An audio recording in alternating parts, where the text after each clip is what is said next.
Hey everyone, and welcome to the latest episode of Return of the Living Geeks. This is a podcast where we just geek out about everything geeky, like whether it be horror, latest movies, TV shows, and I'm your host, Michael Vaughn. I'm a writer for Geek Vibes Nation, and my previous bylines include Films in Review, Scream Magazine, and AMC's The Bite. I'm also the author of a book called The Ultimate Guide to Strange Cinema. And we have a very special guest today, Andre. I will let you take it away.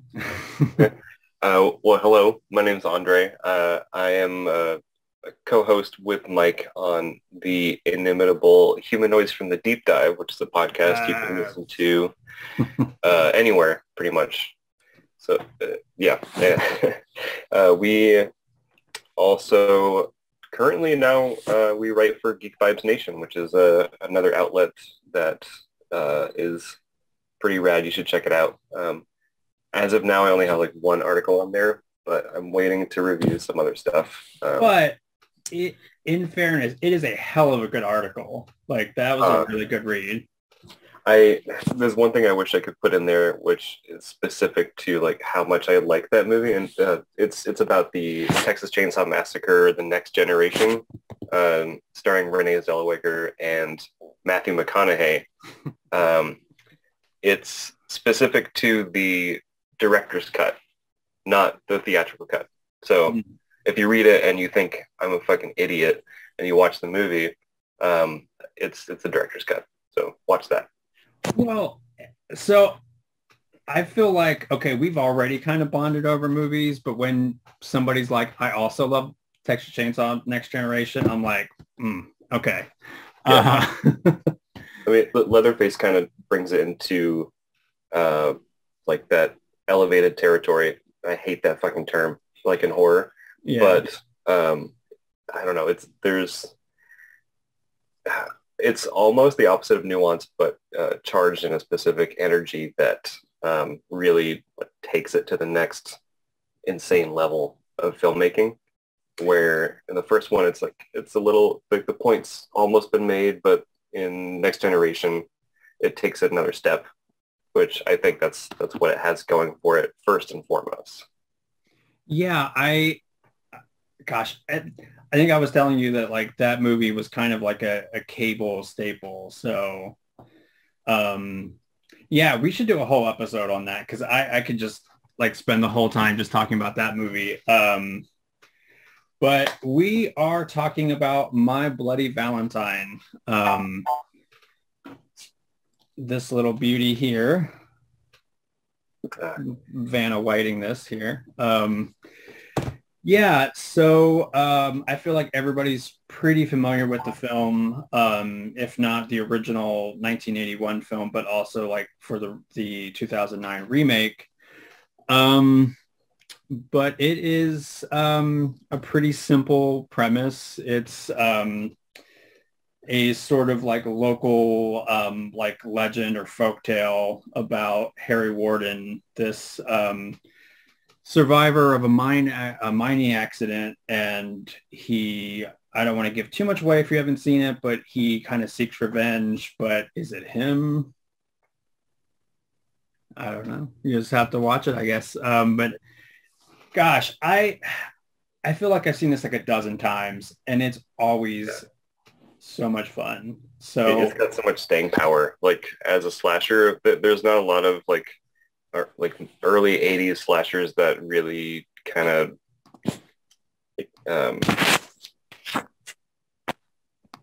some movies just keep rewarding on each rewatch, and like this one is probably one of like the pinnacles of movies that continue to like give out the goods, like along with arguably like maybe some of the early Friday the 13th, which I'm an unabashed fan of, but also like movies like The Burning, pretty much any early 80s stuff that like Tom Savini had his hands in. But specifically like the Canadians had something going here with a holiday themed slasher, which seemed to be like it was very lucrative at the time, and Paramount gave him a platform to do this like Valentine's themed coal miner massacre slasher movie, and it was just like kind of like lightning in a bottle, like the perfect thing. Yeah, and it's so interesting because rewatching it again, it's just it has this kind of like charm. And I don't know if it's just like from like the small town setting and like just how like quaint and almost like Norman Rockwell-esque on the surface it is. Yeah, like a Canadian Norman Rockwell. Yeah, eh?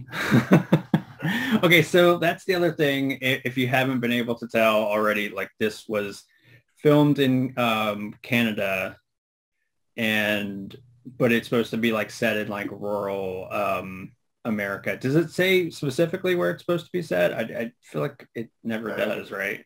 I don't know, but like when you set something that's supposedly in the United States and in a mine, like my mind goes to like North Carolina, Virginia, you know, like those areas. And for the most part, like it kind of lulls you into that setting, but there's some sequences where it just yanks you right back out, and you're definitely in Canuck territory from there. Well, I mean, it's so funny because even I say like teenagers, I'm using that term very loosely because they're all like sure. 20s, 30s, but like 40s. Yeah, right.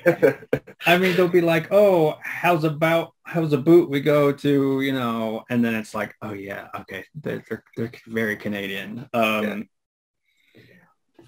But that doesn't really bother me because the whole thing kind of has this weird heightened sort of reality anyways, where I'm like, okay, sure, I'll buy it. So do you remember when you first saw this movie? Yeah, it was like I want to say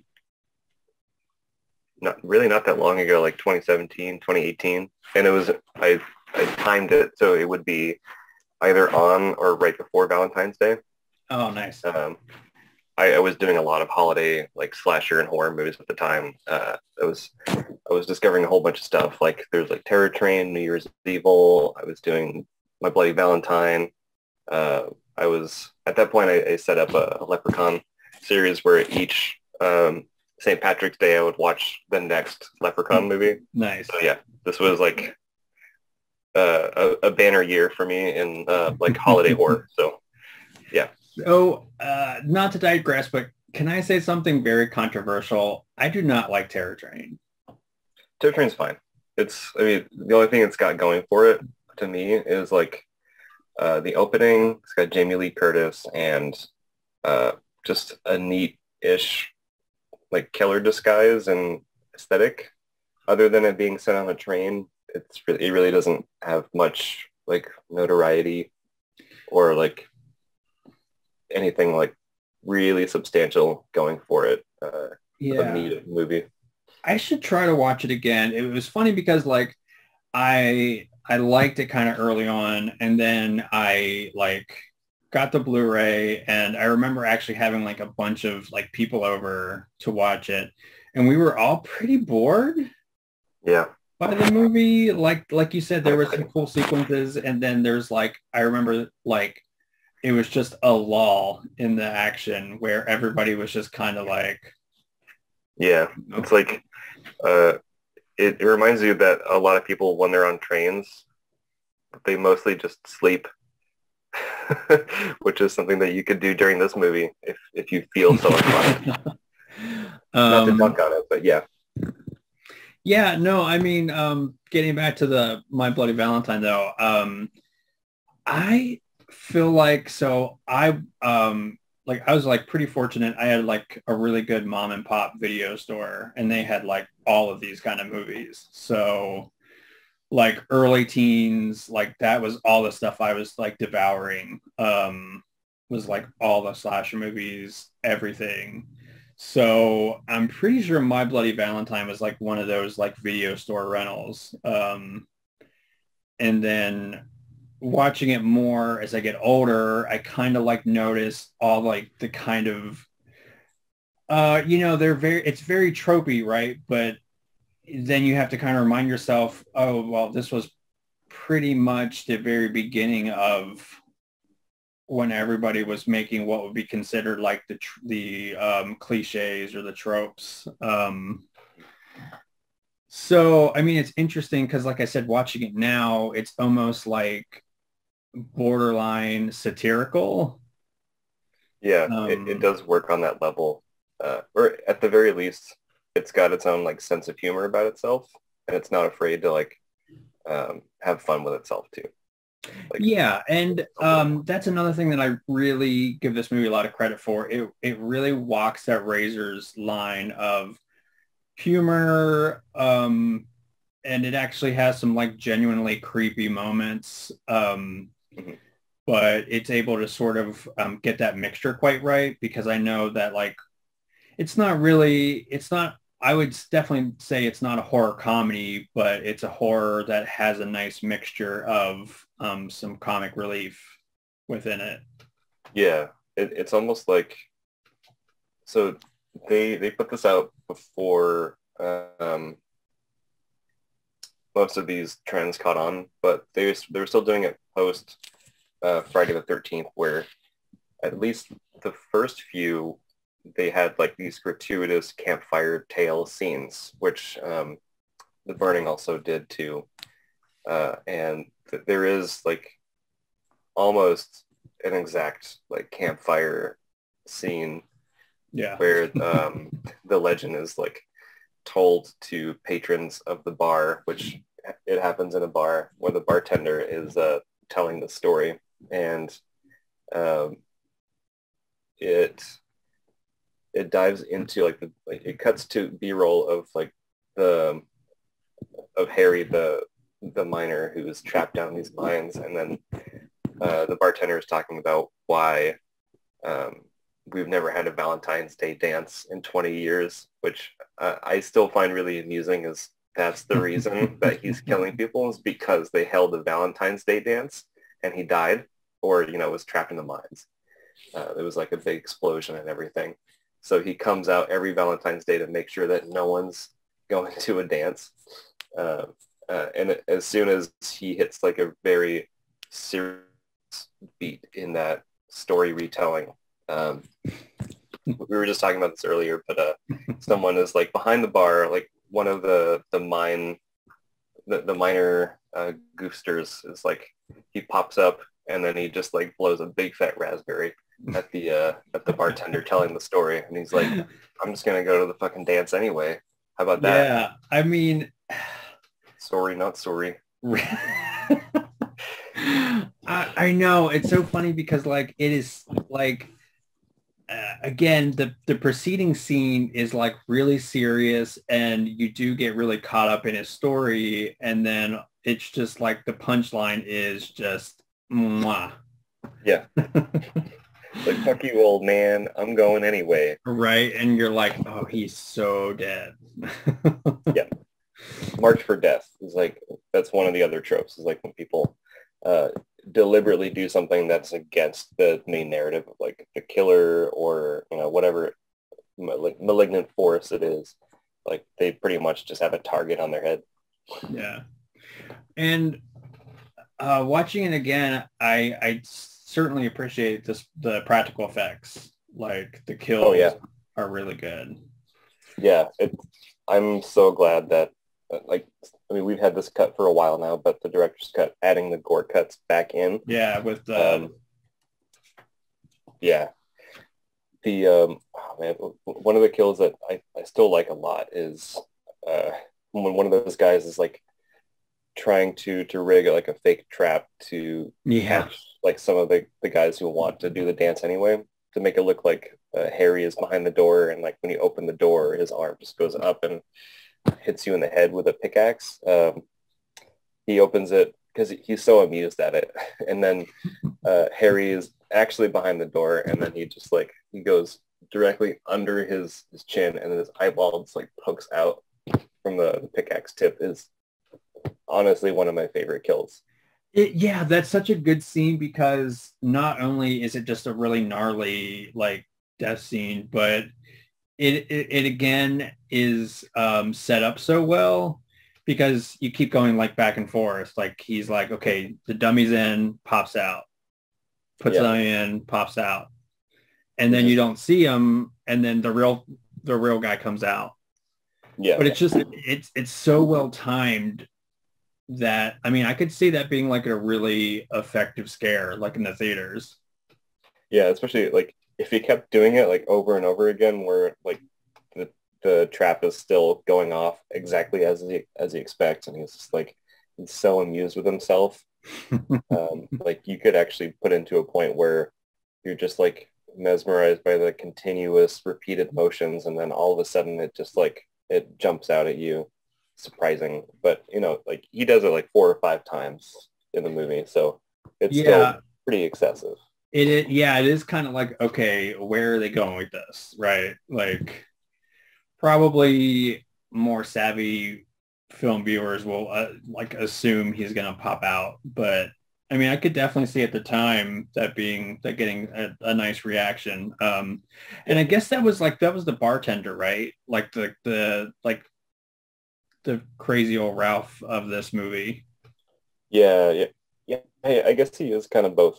He's Crazy Ralph, and he's like the bartender, but like he wouldn't be caught dead going to this dance, you know. He would just get on his bike and ride away. Oh, but yeah, it's such a fun movie though. It's like really well paced. I mean, I think it's like maybe barely 90 minutes long. Since we're talking about like death scenes, the one that I actually find not like disturbing, but like one of the more kind of unnerving ones in slashers. And now, forgive me, like I can't even, it's pathetic. I just watched this movie and I can't think of the character's name, but the guy with the mustache. Oh yeah. I can't remember his name either. Well, his death via nail gun, because it's so kind of fucked up, because like he doesn't like die right away like in typical movies. Like he gets one to the head. He's like still like, they even do sort of his POV of like his blurred vision, and then he gets it again and again. I think it's like 3 or 4, and like talk about like a fucked up way to go, because you're not really like dead instantly. Yeah. I wonder if it was just like hitting the parts of his brain that like maybe, because it was like a front on like nail, right? So yeah, maybe he was like partially lobotomized or something. And then I don't know. This is me coming back from watching Frankenhooker last night, where a dude involuntarily drills his own brain to access different parts of his brain to like think of a better plan to recreate his sister from dead body parts. Anyway, as you do, you know. Yeah, so that's where my mind is going here. But I was just thinking, like, as far as just like really like nasty, not really even so much gory really, because it's not, but just something that like on a existential level is kind of unnerving. Yeah. But yeah, it has a really nice body count. The effects, like I said, are really good. They're like probably what you would consider cheesy, but I think that they're really cool still. Yeah. And I mean, the calling card is like really one of the best parts about this movie, is like those Valentine's Day cards with the little poem ditties, like like telling, like giving you like enough heads up, like, hey, you're gonna fucking die like as soon as you finish reading this poem, and I'm gonna put your heart in a box, and that's gonna be it for you. It's such a nice little just like final moment of clarity before like you're gone. Great. And I kind of love the scene. So like the main sheriff guy that gets the like bloody heart, and he takes it to the morgue, and the morgue guy's like, what are you guys doing with a loose heart around here? Like that's basically what he says, and it's hilarious. And again, this movie really isn't like playing as a parody, but it kind of again sort of walks that line of like it knows when to be tongue in cheek. Mm-hmm. Yeah. Which, you know, that's like, I think that's awesome. So yeah, I now, has your wife ever seen this? Have you shown this to her? Oh yeah, yeah. This when I watched it for the first time, it was with me and my wife, and I remember both of us enjoying it. I can't say if she would remember much about it because I think she's only seen it the one time with me that few years ago. But you know, I mean, like today, the day that we're recording right now is not Valentine's Day, but um, I think we might watch it again the day of. Um, and also just to, as an aside, like mentioning that today is the 12th. I watched uh, the 1981 original again today, and it actually opens on February 12th. So if, I mean, no one's going to see this on the 12th because that's impossible. But, you know, for next year, you could watch it on the 12th and then again on the 14th. Yeah. And yeah, so my husband is not really into like gory movies. Like he'll like hang in there with like a horror movie once in a while, but if it's like something that's kind of like too gross, like he's not interested. Like even though I feel like this movie plays more like almost like a cartoon, which I think makes the violence a little less like unnerving, but yeah, so he's never seen it. Like literally, I just showed him the one scene with the guy popping up to give the guy the raspberry. Oh yeah. Just because I think that might be the greatest scene of all cinema. It's up there. Yeah. Like I think that even Martin Scorsese would be like, "This is cinema." Yeah. What a picture. Exactly. I mean, we need Scorsese to tell us what cinema, right? Mm-hmm. Well, I mean, like in terms of like up there filmmakers, um, it'll be really interesting to hear if there's any like legacy filmmakers nowadays that have like previously like not even really talked about or touched on movies like this or this kind of this through line of subgenres and what have you, like in this case slashers, like holiday slashers, because like there is like some acknowledgments of like guilty pleasures or pleasures um, in like movie watching that there's got to be someone in that like school of filmmaking that does Oh, for really sure. really appreciate these and not like snobby about it. Oh Yeah. yeah, for sure. Like I mean that would be interesting. Like it would be so cool. It's probably not going to happen, but it would be really kind of rad if like Steven Spielberg was like, "Yeah, I really actually love 80s slasher films." I mean, because you know, like somebody like Edgar Wright and like Eli Roth, like you know, like they're like dyed in the wool, like Oh yeah, yeah. you know. They have their love for these movies on their sleeves. Um, but yeah, it'd be interesting. Like what's Francis Ford Coppola up to? I mean, like I'm sure he's got some like wacky stories from like going to 42nd Street movies, or you know, Yeah. any crazy prints that he's been sent because someone wants to like work with him. It's like these are the movies I worked on. And they're like complete shit, but maybe he actually likes them. I mean, oddly enough, even though like I don't really agree with some of the stuff Scorsese has said about like what is and isn't cinema. Yeah. I actually think that he does enjoy, I know he does enjoy like the horror genre. I know like he's like done tips of the hat to like stuff like Bava's Kill Baby Kill, like he did a really cool like homage to that movie in Last Temptation of Christ with having the devil be a little girl is a little cool, not to Kill Baby Kill, but like yeah, I mean it's funny because like it's like so interesting that like Scorsese would say something like that, because he fully and unashamedly admits that like The Exorcist 2 is one of his favorite movies, like full stop.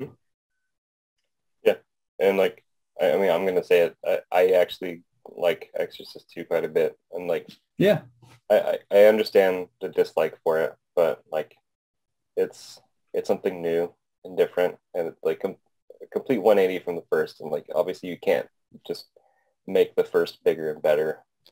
That's even what like 3 knew it couldn't do. So I'm a fan. I also like John Boorman is like one of my favorite, like I don't know if I would call him like a B movie director at all. Like he's kind of like the filmmaker equivalent of those crazy like little dime store science fiction novels that you find okay. and you read, and it's just like all over the place, but it's such a fun ride, and there's nothing else like it. So, Yeah, like I'm totally with you. I love Exorcist 2. I think part 2, and I have to say like part 3 is like one of the few movies that like gets right under my skin. Like on a couple different levels. But yeah, like I don't know, but yeah, it would be cool to see some like quote unquote highly regarded filmmaker be like, you know what, My Bloody Valentine is fucking awesome. yeah. So there. You know, I bet Peter Jackson is an 80s Oh horror yeah. fan. I mean, he's got to be, especially with the output that he had before, like Heavenly Creatures and Lord of the Rings, of course. But I mean, I do know that like not a lot of U.S. films really like made its way over to places like New Zealand or Australia, especially during that era, because you know, like I think they got a little bit of like the video nasties, censorship. Like some movies on the list weren't allowed to go, even like through the UK, but also maybe to Australia and New Zealand. I don't know how exactly that works because New Zealand's not part of the Commonwealth. They're like their own thing. But I assume that they had some kind of like similar censorship board. But I know like quite a few things did make its way over there. Yeah, no, I mean like I mean, I guess like when was Bad Taste? That was in the 80s, right? Yeah, I think it was early 80s, if not 81, maybe 82 or 3. Yeah, and again, kind of on a side tangent, but I love that movie so much. It's funny, I was doing a podcast recently and we were talking about something completely different, and we just sort of got on a tangent, as you do. And we got this, I was sharing like one of my early like video rental days was actually like my sister was dating this like punk rock guy, and like he was like mohawk, like the full stop punk. He worked at a video store and stole a VHS of Bad Taste and gave it to me. In complete punk fashion. That's awesome. Yeah. So, I mean, it was like so really cool because, you know, I mean, I was like maybe like 13, 14 at the time. So he was like, here, you would probably really dig this, because he knew I liked horror movies. He knew like I rented just about anything I could get a hold of. But like, I mean, it made me feel really fucking cool that this like really awesome guy was like stole a video for me. Yeah. But looking back, that's like a stolen VHS tape of Bad Taste is kind of the best way to see it. Yeah. I mean, I think of all people who've seen the movie, I think only you have truly seen it. No, like no one can say that they've seen it unless like a punk at a video store stole the tape. Oh, a VHS. Yeah, well, gifts it to someone that they like. So yeah. But yeah, no, I mean it's yeah, I could definitely see like like Peter Jackson being like, yeah, I love like 80s slashers, but I don't know, man. I don't know anybody else that would really like that is quote unquote distinguished, but they should. They don't know what they're missing. So I'm going to talk a little bit about the remake. I won't spoil it. I'll just kind of talk about it in broad strokes. The remake is also called My Bloody Valentine. It was done in 3D, which was kind of the craze back then. And I have to say, I rewatched it. It's probably been a good maybe decade since I've seen it. So probably pretty much since it came out. And 2009, I think. Yeah. So I was like thinking, oh, this isn't going to be very good. A lot of output from like the mid to late 2000s was a little, but this was really rad. Like it was a really fun time. So it kind of walks that similar line of horror and humor that the original walks. It certainly knows what it is. Like it has no delusions that it's trying to be super high art, which I kind of love. And it kind of has this like moment where it's so out of place, but it kind of has a very grindhouse kind of flair. And this isn't really a spoiler, but there's a character that's a very like minor character. Her name's right. Her name's Irene, and she's like messing around with this like really sleazy like trucker, and she finds out that he's secretly like videotaped their lovemaking session, and so she's very rightly upset about this, and she ends up chasing him outside of this sleazy motel completely naked with a gun. Nice. And it is like so jarring because it's like one of the only scenes that is like it goes like that goes in that direction and so hard. And I love kind of weird shit like that just seems sort of random, but I'm like, yeah, okay. Like you just kind of go with it. Yeah, like why not? Yeah. Do it. It's very weird because there's no other scene that's sort of like it. It almost feels like we've suddenly like switched over to like grind like the Tarantino Robert Rodriguez Grindhouse film. It's like they kind of swapped out a reel with that for a second,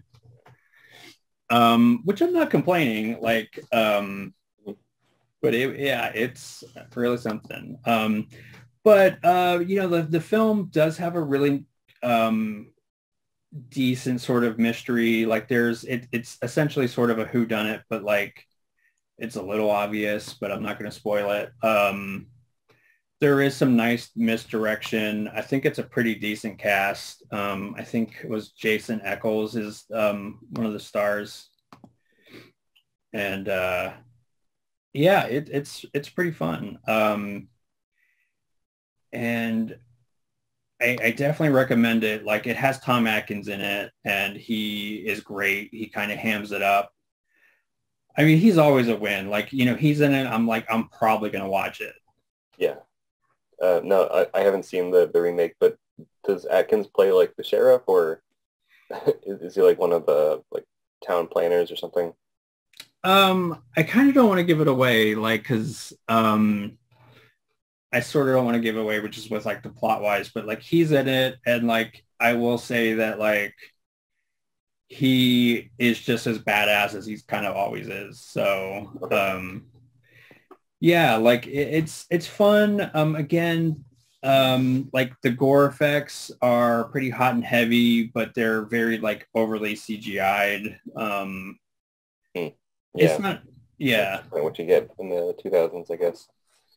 Well, I mean, it probably would be really fun to see this in 3D because you have like the obvious sort of like the pickaxe to the eye and like the I feel like they did something pretty like something pretty similar in like Friday the 3D version of Friday the 13th 3.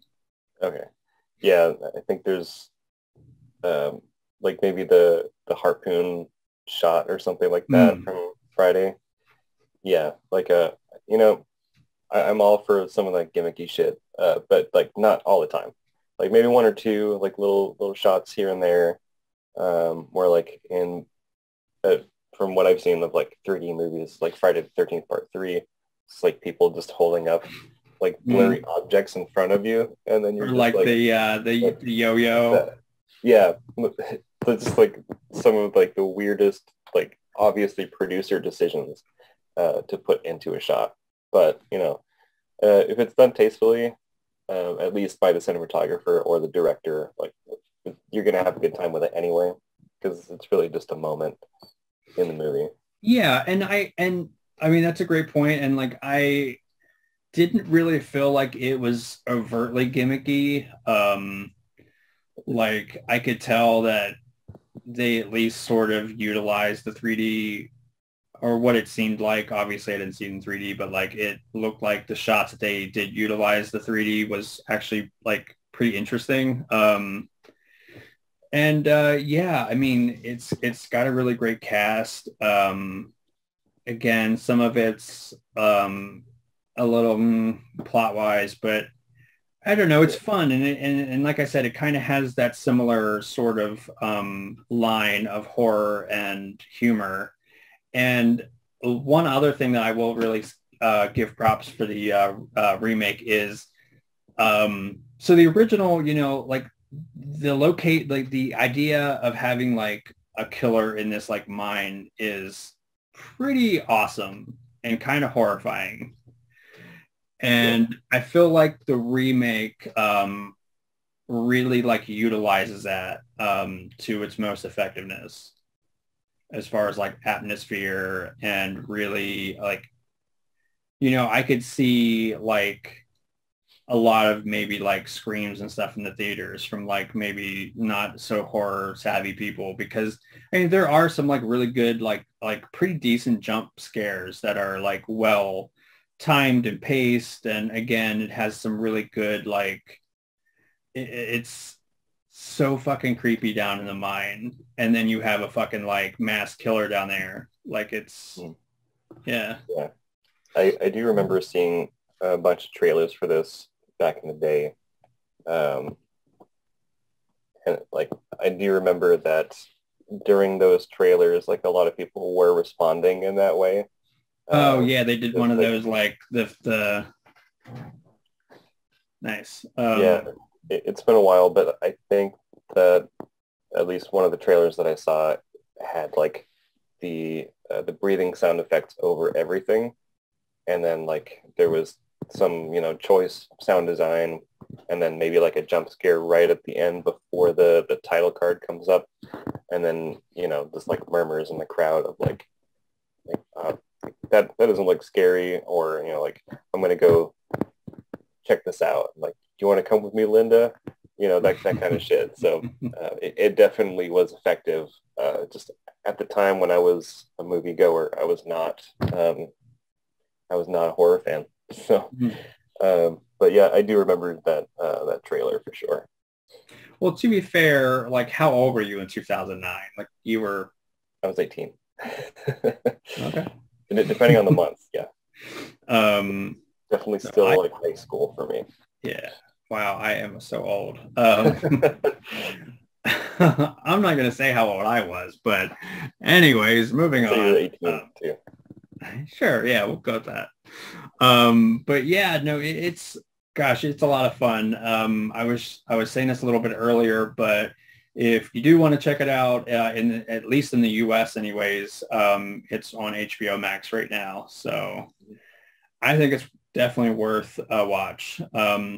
Now, have you seen Valentine? the I think it was the same guy that did what was that? The same guy that did Urban Legend, I think, did Oh Valentine.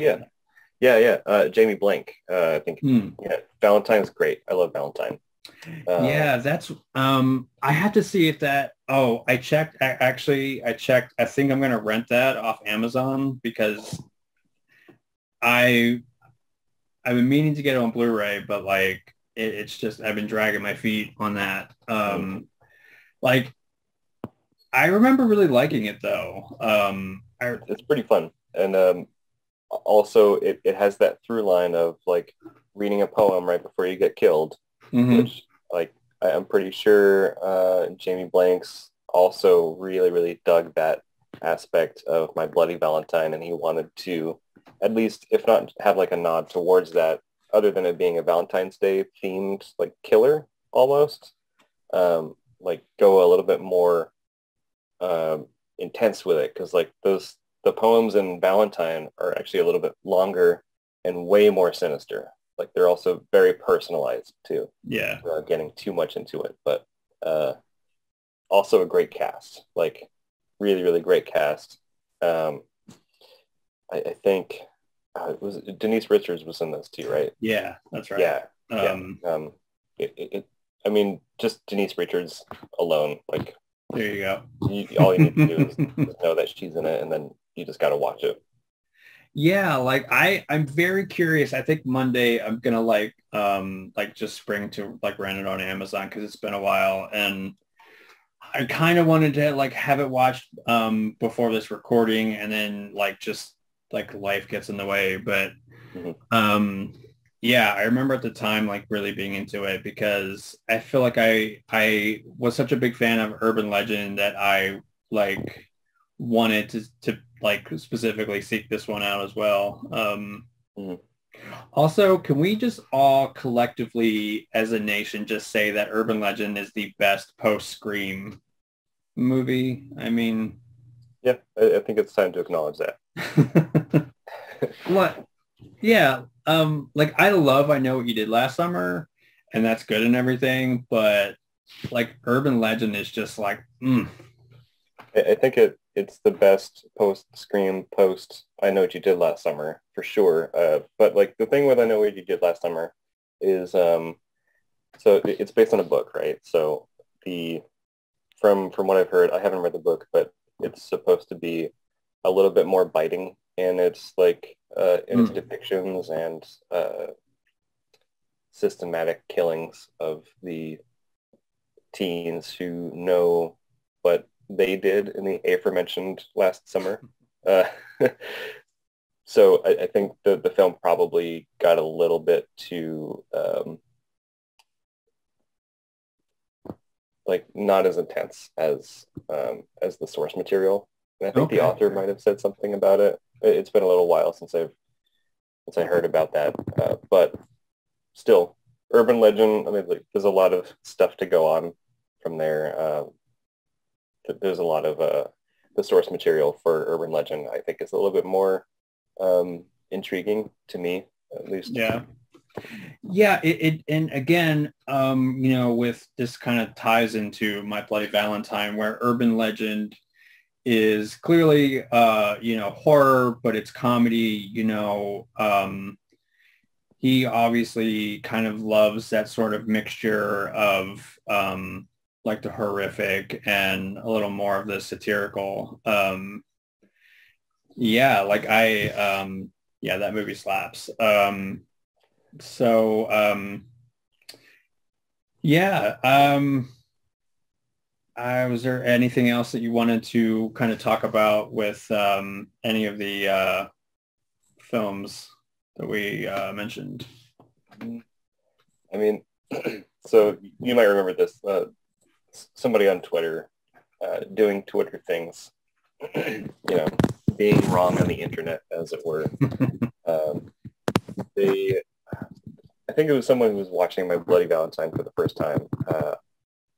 This is going back to the character whose name we're forgetting, but Oh, I know what you're referring to, but God. yeah, so the guy with this fucking killer mustache, um, who also works in the mines, who gets like the nail gun um, murder scene. Uh, they were pointing out, it's like, how does a guy who looks like this like get a girl like this? And just like sharing a screen cap of the movie, and like immediately just got doxxed on, and like it kind of plays into how people are like perceiving body image versus like sex appeal. And the one thing that, like, just to distance myself from associating with talking about that kind of person who picks that apart as like a plot hole, as they were calling it, is the representation in the movie is like everyone's looking for dates for this Valentine's Day dance, and everyone knows everyone. It's a small town, right? So the fact that like no one gives a shit about body image in that small town, a small mining town, and everyone's focused on the personality of everyone who does live there as the main like attractive force or non-attractive force of like their interpersonal relationships. I think it's kind of a shame that you have people that will make these kind of comments about like body image. I think that's like really kind of shitty. And like, if I'm remembering correctly, like this person, like instead of just saying like, hey, I'm sorry, that was kind of a messed up thing to say, they were like, basically like, I'm sorry, y'all are so sensitive. Like one Yeah, of those. it's worse than like a non-apology. It's refusing to apologize pretty much. So Yeah, and here's the golden rule. Just don't be a dick.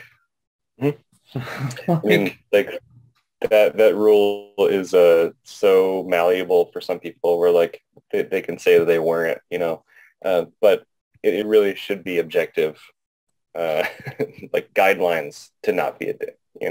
Yeah.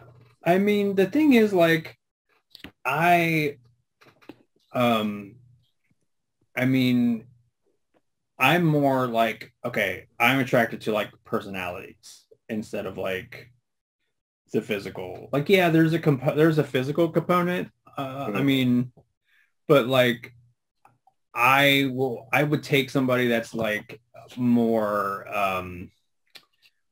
like an awesome person than necessarily like conventionally attractive or whatever. Mhm. And again, when I say conventionally attractive, like what I find attractive is not going to be like what everybody else does, and that's fine. But Yeah.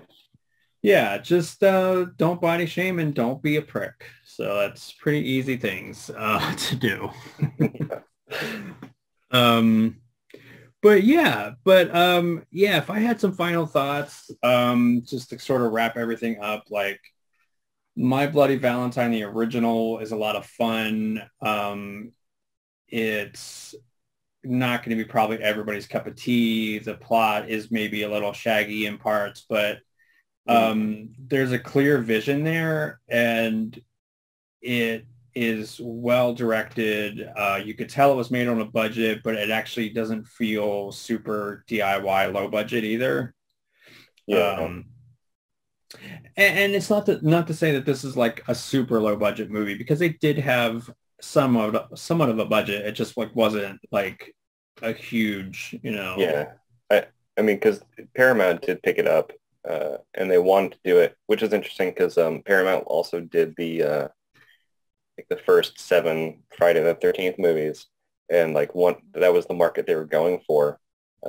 So I'm sure that like when Paramount agreed to put this out for them, they helped give them like, you know, a feasible budget for something like this.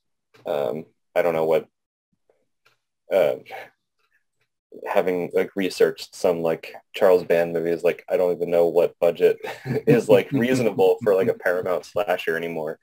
Just because my brain's so muddled with numbers. But they definitely had some funds to go from, and they used them well. Yeah, they really did. Like that's Yeah, my thoughts exactly. Like just again, rewatching it, it was fun because I mean I could really see like it had this really great small town charm. It had a great centerpiece with the mine. And like that location is so awesome. And then you put like this really cool looking like killer there, and yeah, that's pretty rad. Like they really did use their resources wisely on that. And then as far as the remake goes, definitely check it out. It's fun. It's again, it's a little predictable. I stayed really vague about the plot because I don't want to give anything away. But like I said, it is on HBO Max right now. Not sponsored by HBO Max, but that would be nice. But Yeah, I'm definitely gonna check it out because I adore the original, and like I'm of the mind where if there's like a remake that I don't care for or a sequel or whatever, it never really ruins the original for me. Like I still yeah, have that experience that is like tethered to my soul, you know. So yeah, um, exactly. Like and I'm very curious to like hear what you think of it because I like my instincts are you're gonna like it a lot. yeah. And again, you can't beat the OG. This is Hmm. also not sponsored by Scream Factory, but I love them. Yeah. This release is awesome. Yeah, yeah, y'all should sponsor me because I mean it's not like I don't own like any of your products or anything. Yeah. It's like your largest library consists of their titles, right? Pretty much, yeah. Like it's like it kind of goes more off screen where you can't see, but it's like rungs and rungs of I'm like obsessively trying to get every single release and also trying to keep up with everything they are currently releasing. And it's exhausting. Yeah. Well, if Scream Factory is doing one of those like Severance Cellar Criterion Closet things, you got to invite Mike. Oh, that would be awesome. But see, no, the thing is, I would just have like stacks of movies. Yeah, but like your videos would be at least like 30 minutes long. You just like talk about each one that Right. you're so enthusiastic about, and it's like I'm gonna take these and I'd be these and like, I these. want this one and this one. Like I would just nonchalantly like saunter in with like one of those like ridiculously long trench coats. Yeah, and get like a one of those like bank duffel bags, and you just like clear the shelf. Yeah. It would be one of those like money sacks where it just has like the dollar sign on it and just load it up. Yeah. So now, Andre, where can the folks find you? So you can find me on Humanoids from the Deep Dive, which is also where you can find Mike, where we talk about monsters, folklore, a whole bunch of stuff like that. Just going into the nitty gritty of why we like what we like in those monstrous forms and figures. Um, we also write for Geek Vibes Nation. You'll see us on there from time to time, as well as Twitter. You can find me at Demoni Disco. It's DEMONI DISCO. I'll probably just put it somewhere in the video here. And also Letterboxd. I'm on Letterboxd. You can find me under the name Hamburger Harry. I generally watch at least a movie a day. Not promising, but I tend to write about them as well. Like not like essays or anything, but if you feel so inclined, you can follow me there.